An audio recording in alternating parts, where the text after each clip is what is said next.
처음 와서 딱 두 가지 좀 큰 흐름을 가지고 있어요. 이제 설교에 대한 내용인데요. 제가 이 로마서를 택한 이유가 한번 우리가 구원이란 무엇인지, 우리가 믿음이란 무엇인지, 우리가 구원받은 백성으로서 왜 이 자리에 우리가 나와 있는지 한번 좀 선명하게 정리할 시간이 필요하다고 생각을 했습니다. 그래서 로마서를 택했는데요. 거의 언제 끝날지는 모르겠어요. 근데 생각은 1년 내내 아마 이 로마서를 하게 될 겁니다. 그만큼 방대한 분량이고요. 그만큼 쉽지 않은 내용들이기 때문에 우리가 한 번은 이 로마서를 통해서 정리하고 선명하게 믿음과 복음에 대해서 스스로도 깨닫고 알아가며 누군가에게 전할 수 있는 그러한 1년이 되길 바랍니다. 그리고 그 다음 연도부터는요, 우리가 삶의 현실에서 각각의 삶의 현실에서 부딪히는 문제들에 대해서 하나님의 말씀을 통해서 한번 풀어나가 보려고 합니다. 그래서 청년들이 가장 힘들어하는 문제들, 청년들이 가장 고민하는 문제들을 하나님의 말씀을 통해서 풀어나가 보려고 합니다. 그래서 로마서를 시작했는데 이제 3주째죠? 아직 서론도 안 끝났어요. 아직도 서론을 하고 있습니다.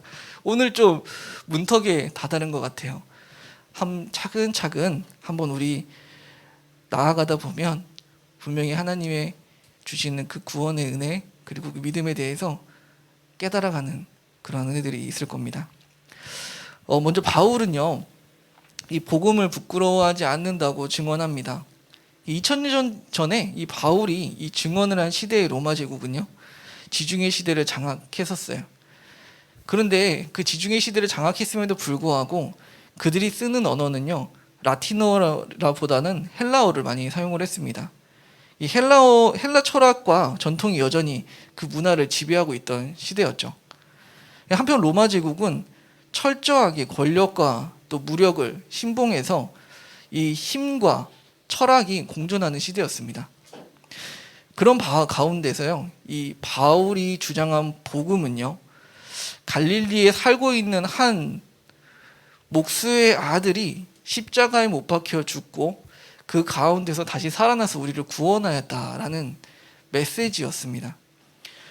로마 제국이 추구하던 역사적이고 철학적인 이 전통에 비추어 본다면 예수 그리스도가 전하는 십자가의 복음은 너무나도 초라하고 허무맹랑한 이야기입니다. 그들은 모든 것을 힘으로 빼앗았으며 그들은 모든 것을 힘으로 정복해야 하는데 아무 힘도 없는 그 예수가 우리를 구원했다라고 하는 그 사실을 사람들은 받아들이지 못하였던 거죠.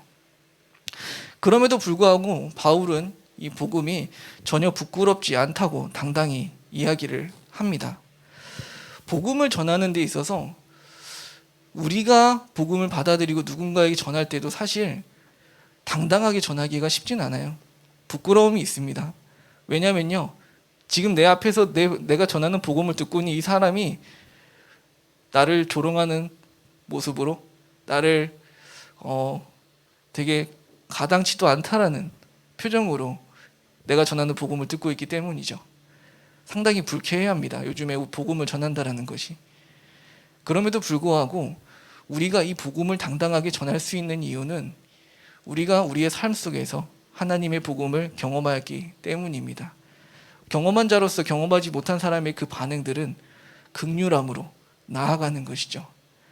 우리가 이 복음을 나의 삶 속에서 해석해내지 못하고 경험해내지 못한다면 언제나 우리가 전하는 복음은 나 스스로에게도 부끄러운 복음이며 누군가에게 전하는 대상에게 있어서도 상당히 불쾌한 복음이 될 것입니다. 바울은 바로 스스로 그 복음에 대한 믿음과 확신과 경험을 가지고 부끄럽지 않다라고 자랑한다고 이야기를 합니다. 그 이유는 두 가지의 이유 때문입니다. 첫 번째는요, 복음은 구원을 주시는 하나님의 능력입니다. 히브리인이든 헬라인이든 누구든지 예수를 믿기만 하면 구원을 받을 수 있기 때문입니다. 구원을 받는다는 것이 무엇입니까? 구원을 다른 말로 이야기하면 자유입니다. 예수 그리스도를 믿으면 죄로부터의 자유함이 있습니다. 심판으로부터의 자유함이 있습니다. 죽음으로부터의 자유함이 있습니다. 둘째로는요, 17절의 복음에는 하나님의 의가 나타나서 믿음으로 믿음에 이르게 하나니 기록된 바 오직 의인은 믿음으로 말미암아 살리라 함과 같으니라고 증언을 합니다. 여기에서 이 살리라라는 것은요, 성경에서는 이 살다라는 의미에 대해서 상당히 여러 가지 의미로 사용을 합니다. 첫 번째로는요, 우리 육신의 삶에 살다라는 의미로, 생명을 갖고 있는 살다라는 의미로 사용을 합니다. 두 번째로는요, 초자연적인 현상 가운데에서 산다라고 이야기를 합니다. 무슨 말이냐면 부활하신 예수 그리스도의 그 부활하신 생명을 가지고 살아가는 삶에 대해서 또 살다라고 이야기를 합니다. 오늘 이 본문에서 말하는 살다라는 것은요, 믿음으로 말미암아 산다라는 것은요, 예수 그리스도의 부활을 통해서 얻게 된 그 생명이 내 안에서 살아간다라는 의미입니다. 그러니 믿음을 통해서 우리 안에서 예수 그리스도의 그 부활하신 생명이 함께 살아가게 된다라는 의미입니다. 그래서 복음에는요, 하나님의 의가 나타나는 것이라고 합니다. 이 복음을 이해하기 위해선 구원을 정확하게 이해해야 됩니다. 복음을 이해하는 데 있어서 구원을 이해하는 것은 현재를 살아가는 우리들에게 있어서 너무나도 중요한 문제입니다. 이것을 제대로 이해하지 못한다면 2000년 전에 일어났던 그 역사적인 사실이 현재 시대를 살아가는 나의 삶과 아무런 상관이 없는 사실이 되어버립니다. 먼저 우리는 이 구원이라는 한 단어 속에 두 가지의 사건을 동시에 가리키고 있다는 것을 기억해야 됩니다. 첫 번째는요, 하나님이 우리를 위해 이루신 구원입니다. 두 번째는요, 내가 예수를 믿음으로 받게 되는 구원입니다. 이 두 사건은 시간적, 공간적으로 구분되는 별개의 사건이죠. 2000년 전에 예수 그리스도가 이루신 그 구원의 완성이 오늘 살아가고 있는 나에게, 예수를 믿는 나에게 적용되고 있는 구원인 것입니다. 하나님이 우리를 위해 이루신 구원은 유대 땅에서 일어났던 구원이고, 오늘 내가 믿는 예수는 대한민국이라는 이 땅 가운데서 믿는 예수이기 때문입니다. 이 두 별개의 사건에 대하여 우리는 특별한 차이점을 의식하지 못한 채 계속 믿음과 신앙생활을 해나갑니다. 혹은 이 두 사건이 별개의 사건인지도 모른 채 구원에 대한 우리의 믿음이, 이해가 멈춰져 있는 상태로 우리는 신앙생활을 해나갑니다. 사실은 여기에서 스스로 자신의 삶을 신앙 안에서 해석할 수 있는 그 힘이 멈춰져 있는 것이죠. 저도 한번 예전에 이런 생각을 해본 적이 있어요. 여러분들도 그런 생각 한번 해보셨을 거예요. 어떻게 2000년에 이루어진 그 구원의 사건이 오늘 나에게 적용될 수 있는 것일까 하는 물음입니다. 왜 하나님은 나를 위해 죽으셨고, 왜 나를 위해 구원하셨다고 하는데, 이 세상을 구원하셨다라고 하는데, 왜 나는, 나의 삶의 모습은 구원받았다는 삶과 이토록 거리가 있는 것일까 하고 말입니다. 내가 구원을 받지 못했기 때문인가? 아니면 애초에 구원이라는 것이 사실이 아니기 때문인가? 라는 의문들이 항상 저에게도 있었어요. 나의 믿음에 대한 구원의 원초적인 의문에 대한 궁금증이 우리들의 의식적으로, 때로는 무의식적으로 해결되지 못한 채 하루하루 흘러갑니다. 그 구원의 두 사건의 관계를 올바로 아는 것은 바로 복음을 이해하고 또 우리가 복음을 전하는 데 있어서 중요한 비밀이 있기 때문입니다. 구원의 도를 올바로 아는 것은 우리의 삶과 직결되는 문제입니다. 그래서 그리스도가 완성한 구원이 오늘 나의 구원을 가능하게 하는 근거입니다. 우리는 우리 자신의 힘으로 신앙생활을 지탱해 보려고 많이 애써본 경험들이 있을 거예요. 저도 한창 하나님을 처음 만나고 엄청 뜨겁게 섬김을 했었던 시절들이 있었습니다. 그런데 어김없이 그 한계점은 그 막바지 포기하는 시점이 항상 내 앞에 기다리고 있습니다. 이거를 소위 말해서 우리 믿는 사람들 입장에서 번아웃 증후군이라고 많이 해요. 왜냐하면 열심히 섬겼는데요, 그 열심히 섬긴 것이 나의 삶에 풍성한 은혜로 다가오는 것이 아니라 나의 삶의 에너지와 은혜의 소비로 이어지기 때문입니다. 우리는 그것들이 나의 의지, 결단, 나의 힘으로 나아가서 섬겨보려고 열심히 노력을 합니다. 물론 그것이 잘못된 건 아닙니다. 하지만 그것만 남게 돼버리면, 우리의 섬김의 행동만 남게 돼버리면 우리 삶에 있어서 중요한 본질에 대해서 깨닫지 못한 채 계속 소비만 일어나게 되는 겁니다. 그래서 저는 청년들 보면서 가장 안타까운 나이대가 딱 그 나이대예요. 이제 한 20대 중후반에 가서 이제 30대로 딱 접어들고 꺾어가는 시점이 있습니다. 어김없이 그 시간, 그 나이대가 되면요, 다들 지칩니다. 교회 섬김을 하라 그러면 다들 이렇게 숨어 다녀요. 왜 그러냐면요, 섬김이 싫어서가 아니라요, 하나님을 믿지 않기 때문이 아니라요, 이미 그만큼 지쳐있기 때문입니다. 저는 20대 여러분들이 가장 열심히 섬기는 친구들도 있어요. 근데 너무 감사하고 너무 귀한 섬김인데, 또 다른 한편으로는 언젠가 바닥을 드러내게 될 그 친구들의 에너지와 은혜들이 염려가 동시에 됩니다. 그래서 우리들이 서로 짐을 나누어 짊어지는 것이 이 공동체를 유지하는 데 있어서 필수적인 요소예요. 여러분들이 주변에 있는 친구들이 과도한 섬김을 하고 있다면, 때로는 힘들어 지쳐하고 있는 모습이 보인다면 짐을 나누어 짊어져 주십시오. 그 친구가 없이는 교회가 유지되지 않으며, 그 친구가 소비되는 그날 교회의 기둥뿌리 하나가 뚝뚝 부러져 나가는 겁니다. 그 기둥뿌리 옆에 내가 버팀목이 되어 주어서 있다면 이 교회 공동체는 더욱더 튼튼하게 자라나갈 것입니다. 제가 말하고 싶은 중요한 요지는요, 그리스도가 우리를 사랑한다고 해서, 이웃을 사랑한다고 해서요, 하나님을 사랑할 수 없는 것과 같은 이치입니다. 다시 말해서 하나님을 사랑해서 우리는 그 사랑을 타고 이웃을 사랑합니다. 하나님을 사랑하는 사람은 그 사랑을 통해서 반드시 이웃을 사랑하는 마음의 방향성을 갖게 돼 있습니다. 그런데요, 이웃을 사랑한다고 해서요, 절대로 하나님을 사랑하는 사랑이 생겨나지는 않습니다. 교회의 봉사는요, 교회의 섬김은요, 하나님을 사랑하는 사람들이 은혜의 강물 속에서 섬겨 나가는 겁니다. 근데 교회 봉사를 열심히 한다 그래서 절대로 하나님을 사랑하는 사랑이 생겨나지는 않습니다. 그러니까 섬김과 은혜의 자리에서의 그 균형은 우리의 너무나도 중요한 문제인 것입니다. 예배 없는 섬김은 그저 이 교회를 사회봉사단체로 만드는 것과 같습니다. 하나님의 말씀에 중심이 없는 섬김들은 우리를 이익단체로 만드는 것과 같습니다.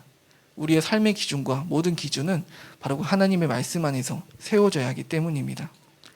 이 구원이라는 것이 어쨌든 우리에게 어떻게 이루어지는지 알지 못한다면 세상의 유혹과 고난 속에서 오늘 나의 믿음이 뿌리채 흔들리게 됩니다.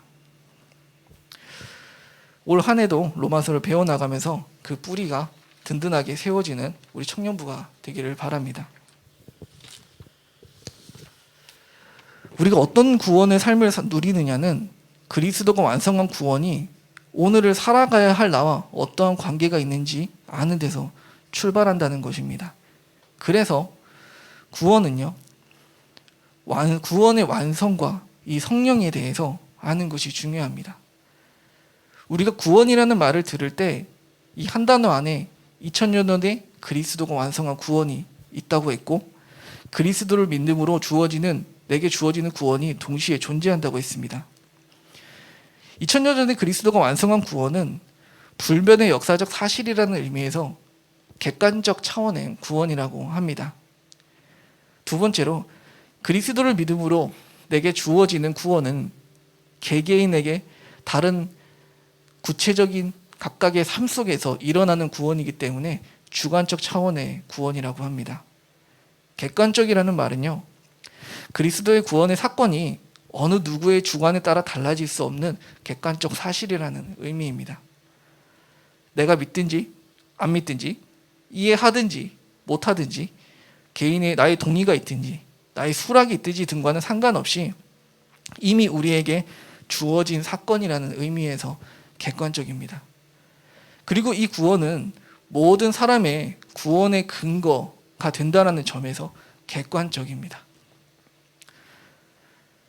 성경은요, 이 객관적인 구원을 기록함으로써 계시하고 있습니다. 성경에 기록된 계시는 읽는 사람의 견해에 의해서 그리스도께서 우리의 구원의 문이 되어주셨다는 사실이 달라지지 않기 때문입니다. 이 놀라운 사실은요, 그리스도께서 완성하신 구원이 시간과 공간적으로 2000년이라는 이상의 시간을 지나 오늘 나라는 개인에게 적용이 된다는 겁니다. 그래서 구원은 나라는 개인에게 주어진다는 의미를 가르쳐서 주관적 차원의 구원이라고도 합니다. 여기에서 주관적이라는 의미는요, 구원의 대상인 나의 삶과 사정과 형편에 그 초점이 맞추어진다는 의미입니다. 나는 나만의 삶의 이야기를 가지고 있는 그 누구와도 같지 않은 존재입니다. 구원은 인간이라는 보편에게 주어진 것이 아니라 나라는 특정한 인격체에게 주어진 구원이라는 점에서 주관적입니다. 그러니 구원이라는 말을 들을 땐 두 가지를 동시에 생각하셔야 됩니다. 2000년 전에 인류라는 보편에게, 인간이라는 보편적인 존재에게 주어주신 그리스도의 십자가의 사건, 그것이 객관적인 차원의 구원이라고 하면 오늘 나에게 적용되어 나의 삶의 이야기 속에서 풀어져 나가는, 나의 삶 속에서 개입되어 하나님이 개입하셔서 나를 변화시켜 나아가시는 그 구원이 바로 주관적 차원의 구원이라는 것입니다. 나의 부모님이 받은 구원이 나의 구원일 수 없습니다.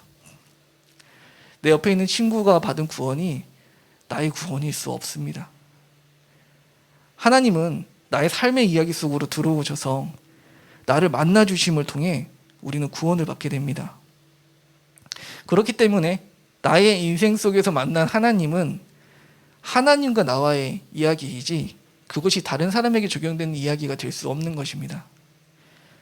그 사람은 그 사람과 하나님의 이야기 속에서 또 다른 이야기를, 구원의 이야기를 만들어 나아갈 겁니다. 완성된 객관적인 구원이 성경에 기록되어 있고 성령을 통하여 이 객관적인 구원이 나의 인생의 이야기 가운데 적용되는 겁니다. 그래서 성령이란 존재가 하나님이 우리 마음 가운데 오셨다는 이 사실을 우리는 중요하게 생각해야 됩니다. 예전에는 막 초창기 때 교회 부흥 때는요, 막 성령 부흥 운동 막 엄청 열심히 일어났었어요. 그때는 막 모든 사람이 막 성령을 경험하며 성령의 은혜의 체험들을 느끼며 그리고 내가 그 구원받았다는 사실을 확신한 채 이 세상에서 열심히 살아나갔습니다. 근데 요즘에는요, 이 성령이라는 말을 꺼내기가, 이 영이라는 말을 꺼내기가 상당히 좀 부끄러워졌어요. 왜냐면 괜히 또 내가 이렇게 성령이라는 얘기 꺼내면, 영이라는 얘기 꺼내면 괜히 또 막 이상하게 보는 거 아니야? 괜히 또 나를 너무 은사주의, 나를 좀 너무 이렇게 또 이렇게 막 신비로운 사람으로 보는 거 아니야? 라는 그러한 많은 사회적 분위기들 때문에 이 영이라는 이야기를 꺼내기가 상당히 위축되어 있습니다. 그런데 이 성령이라는 개념에 대해서 정확하게 안다면 우리는 그 얘기를 꺼내는 게 이제 더 이상 부끄럽지 않을 겁니다.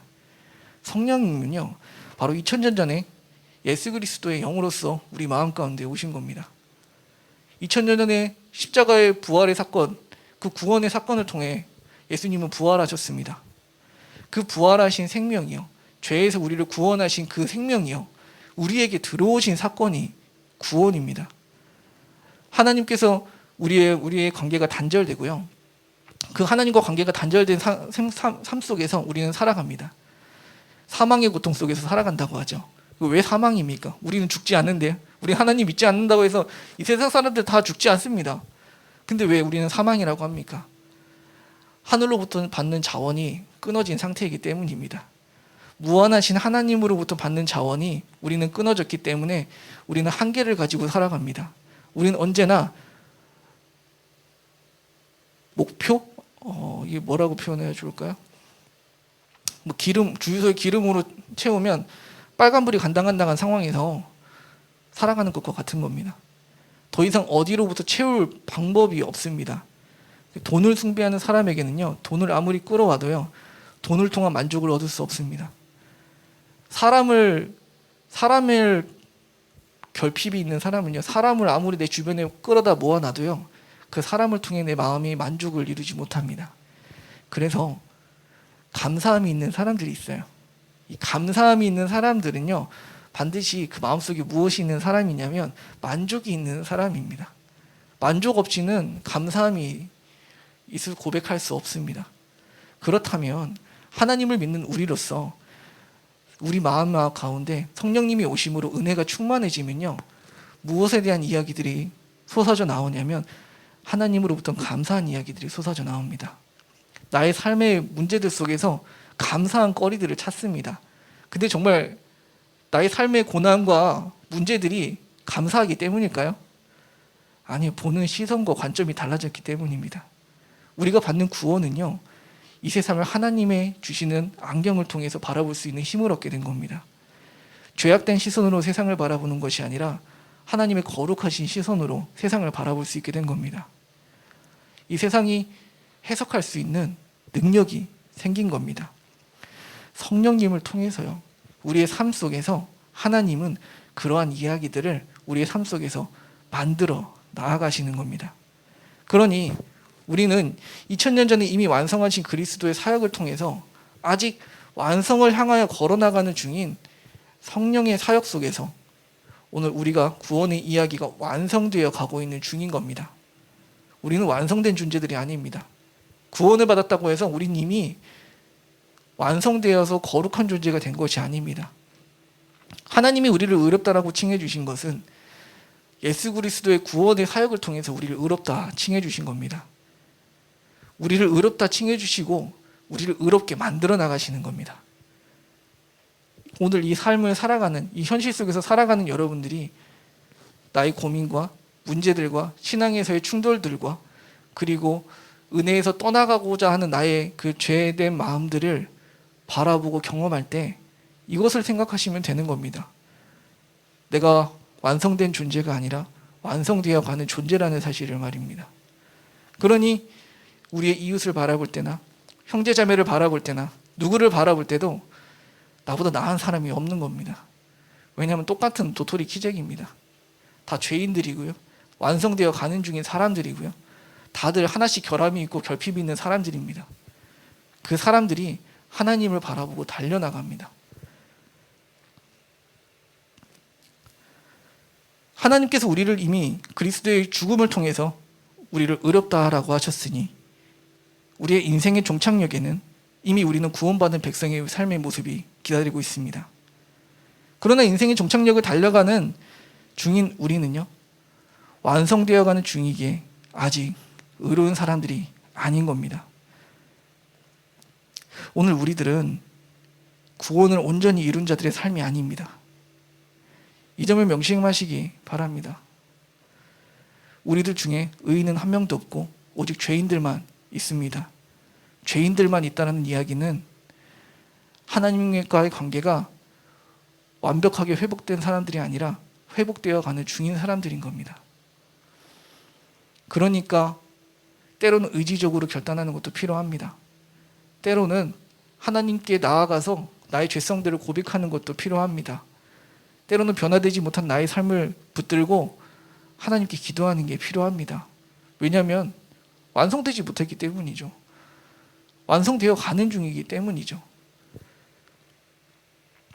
여러분들의 삶의 각각의 모습이 달라요. 그리고 그 각각의 삶에서 많은 고민들과 문제들이 있습니다.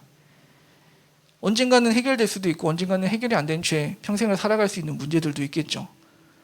그리고 나의 모습을 자책하며 나는 왜 이 정도밖에 안 되는 사람인지를 스스로 자책하며 살아갈 수도 있습니다. 나는 왜 언제나 이렇게 외로움 속에서 살아가야 하는 걸까라는 고민도 가지고 있을 수 있습니다. 그 고민들을 풀어나가고 해결해 나가는 열쇠가 바로 성령님의 사역 속에 있는 겁니다. 그 속에서 우리는 문제를 해결해 나가고 답을 찾아 나갑니다. 그 속에서 우리는 점점 성령님의 나와 함께 하심을 경험하고 성령님께서 나의 문제들을 깨닫게 해주시는 그 은혜들을 통하여 점점 믿음의 확신을 견고하게 세워나가는 겁니다. 첫 번째 경험으로 저도 믿음의 확신을 가지고 살아가지 못했어요. 2번, 3번, 4번, 5번 점점 성령님이 나와 함께 하심을 경험할 때마다 내 안에 하나님이 함께 하심을, 나는 구원받은 백성임을 점점 견고하게 확신을 해 나간 겁니다. 여러분들 17절에 이렇게 나와 있습니다. 복음에는 하나님의 의가 나타나서 믿음으로 믿음에 이르게 하나니 기록된 바 오직 의는 믿음으로 말미암아 살리라 함과 같으니라. 믿음은 하나님께서 나를 통해 이루실 것을 신뢰하는 겁니다. 그리고 성경은 하나님께서 이미 이루셨다라고 선포합니다. 하나님이 회복시키셨답니다. 이미 하나님이 죄악과 싸워 승리하셨답니다. 이것을 이루는 하나님의 말씀을 신뢰하는 것이 믿음입니다. 그러면 성령님을 통하여 2000년 전에 이루신 구원이 오늘 우리의 삶의 이야기 속에서 다시 부활할 겁니다. 그것이 우리가 받는 구원이며 우리의 삶에 적용된 구원의 적용입니다. 구원이 감사한 이유는요, 우리를 의로운 사람으로 만들어 나가셔서 의로운 사람으로 완성시켜 놓고 하나님이 의로운 자라고 칭해 주신 것이 아닙니다. 의롭지 못한 우리들을 먼저 의로운 자로 칭해 주시고 의로운 자로 만들어 나가시는 사건이 바로 십자가의 복음의 사건입니다. 이 사건들을 붙들고 이 구원의 은혜들을 붙들고 우리의 삶 속에서 하나님을 만나시길, 매일매일 하나님과 은혜를 누리시길 소망하며 나아가는 우리 모든 청년부가 되기를 바라겠습니다. 우리 기도하길 바랍니다. 잠시 기도할 건데요.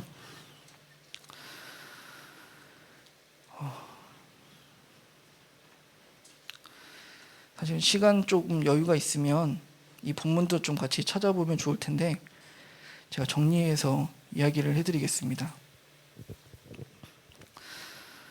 갈라디아서 6장에 바울은 갈라디아 교인들에게 이렇게 이야기를 합니다. 네, 쳐주세요. 네. 첫 번째로 다른 사람을 잘못을 온유함으로 바로잡아달라고 이야기를 합니다. 우리는 때로 사람들을 평가하고 비판할 때가 많습니다. 그런데 그 평가와 비판은요, 또 다른 누군가에게 언어적인 폭력을 가하는 것입니다. 우리는 그 속에서 상대방도 자유로울 수 없고 나도 자유로울 수 없습니다. 우리 청년부에서 하나 공유하고 합의했으면 좋겠습니다. 서로가 서로를 평가하고 비판하길 그만 멈추는 것입니다.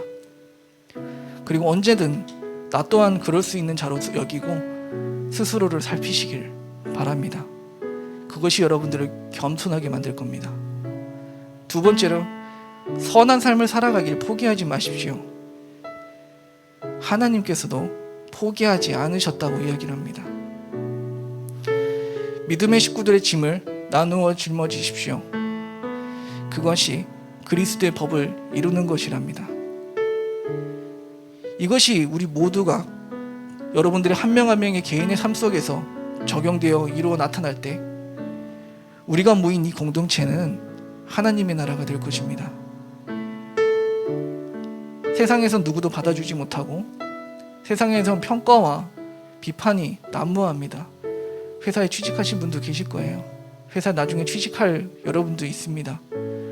나중에 회사에 취직하면 매일매일의 삶을 평가와 비판 속에서 살아야 됩니다.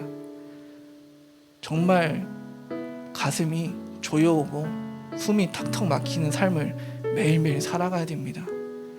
그러한 삶을 살아가다가 하나님의 자리로 나아왔는데, 예배의 자리로 나아왔는데 또다시 평가와 비판이 난무하는 공동체 속에서 살아간다고 생각해 보십시오. 나는 그 공동체에 나가기 싫습니다. 우리가 판단과 비판을 멈출 때 이 공동체는 쉼이 있는 공동체가 될 겁니다. 하나님의 은혜가 풍성하게 채워지는 공동체가 될 겁니다. 그러한 공동체가 되길 나 혼자 기도하는 것이 아니라 우리 모두가 함께 소망하고 기도해야 됩니다. 그래야 이루어지는 것이 하나님의 나라입니다. 우리 그런 하나님의 나라가 되게 해달라고, 서로가 서로를 비판하고 평가하는 그 삶이 아니라 이 세상과 다른 모습으로 살아가게 해주십시오. 우리 공동체에서는 세상에서 매일매일 평가 속에서 살아왔던 그 청년들 한 명 한 명의 지체들이 이곳에 와서 자유함을 누리게 하여 주시옵소서. 그리하여 우리가 그 사람들의 삶을 바라보며 왜 그 청년이, 왜 그 한 사람이 그렇게 힘들어했고 그렇게 짜증이 많아졌고 그렇게 화가 많아졌는지 살펴볼 수 있는 내가 되게 하여 주시옵소서. 그리고 그 마음을 공유할 수 있고 공감할 수 있는 내가 되게 하여 주시옵소서. 그것이 하나님의 나라를 이루는 한 명의 그리스도인으로서, 제자로서 살아가는 방법임을 고백하며 살아가게 하여 주시옵소서라고 다 같이 잠시 기도하고 마치도록 하겠습니다. 기도하겠습니다. 사랑과 은혜가 많으신 하나님 아버지, 이 세상은 언제나 우리를 평가하고 이 세상은 언제나 우리의 삶을 비판하려고 하는 그러한 삶 속에서 우리들은 살아가게 될 것입니다. 하나님, 이 세상에서는 그렇게 살아갈지라도 하나님의 나라에 와서는, 하나님의 예배의 시간에 와서는, 주님의 집에 와서는 그러한 삶의 평가와 비판 속에서 자유하게 하여 주시옵소서. 내가 어떠한 모습으로 있든지, 내가 어떤 삶의 모습으로 존재하든지 이곳에서만큼은 자유함을 누리며 살아갈 수 있도록 하나님 아버지, 우리를 붙들어 주시옵소서. 모든 것을 품고 모든 것을 인내하며 모든 것을 사랑으로 이루어내는 그 하나님의 사랑이 오늘 우리의 한 명 한 명의 삶 속에서 하나님의 그 저 구원의 이야기들이 한 명 한 명의 삶의 이야기 속에서 적용되게 하시고 드러나게 하시고 나타내게 하심을 통하여 내가 하나님을 만나고 살아갔노라고, 내가 하나님을 만난노라고 이 세상 가운데 선포하며 나아갈 수 있는 우리 한 명 한 명의 지체들이 되게 하여 주시옵소서.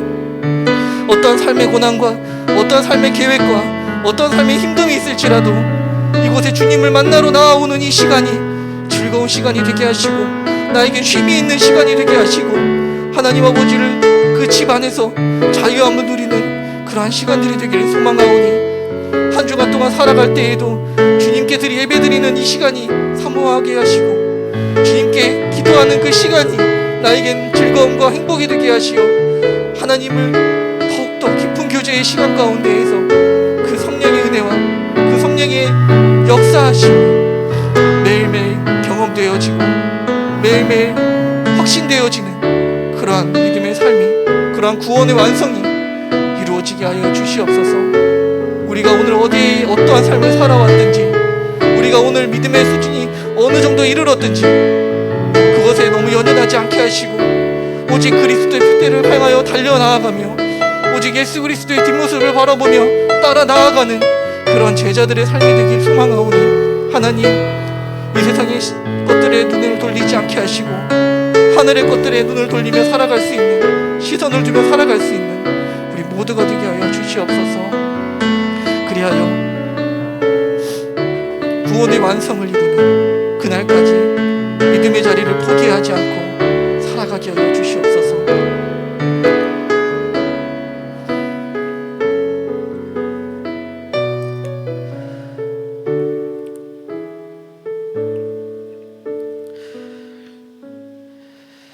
하나님, 오늘 이 예배를 통하여, 이 말씀을 통하여 또 우리의 삶과 마음의 방향이 하나님을 향하여 변화될 수 있도록 은혜 베풀어 주시옵소서.